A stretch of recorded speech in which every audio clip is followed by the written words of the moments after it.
বানাবে দই কাতলা, তার জন্য মা এখানে সর্ষের তেলটা কড়াতে ঢেলে দিয়েছি। এটা গরম হওয়ার পর মা মাছগুলোকে এক এক করে দেবে। সব মাছগুলো দিয়ে দিয়েছে।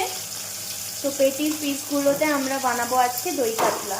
পেটি আর গলাসি পিসগুলো আছে। মাছগুলোকে মা তুলে নিচ্ছে এক এক করে।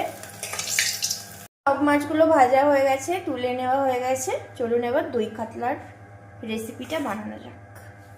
দই কাতলায় মা দেবে আদা রসুনের পেস্ট, পেঁয়াজ বাটা আর পোস্ত বাটা। ফার্স্টে আদা রসুনের বাটা থেতো করা আছে, এটাকে পেঁয়াজ বাটা, পোস্ত বাটাটাও দিয়ে দেবে,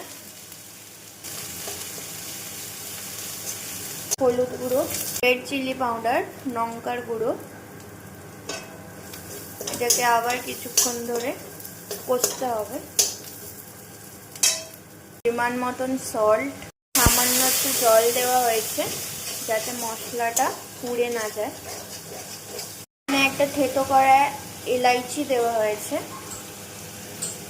দেখুন কালারটা কত সুন্দর চলে এসছে এখনই। তো এটাকে আবার একটু নাড়াচাড়া করে নেওয়া হবে।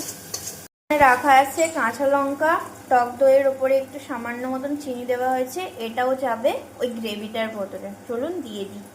লঙ্কাটা দিয়ে দিয়েছে, কাঁচা লঙ্কা গোটা গোটা,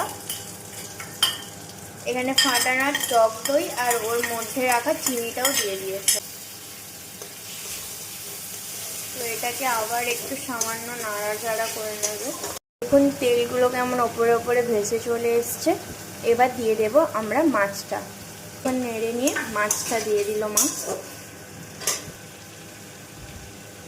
এখানে পরিমাণ মতন একটু জল ঢেলে দিয়েছে যাতে মাছের ভেতরে মশলার ফ্লেভারগুলো ঢুকে যায় আর দইয়ের ফ্লেভারগুলো। এটা হওয়ার পরে সার্ভ করব।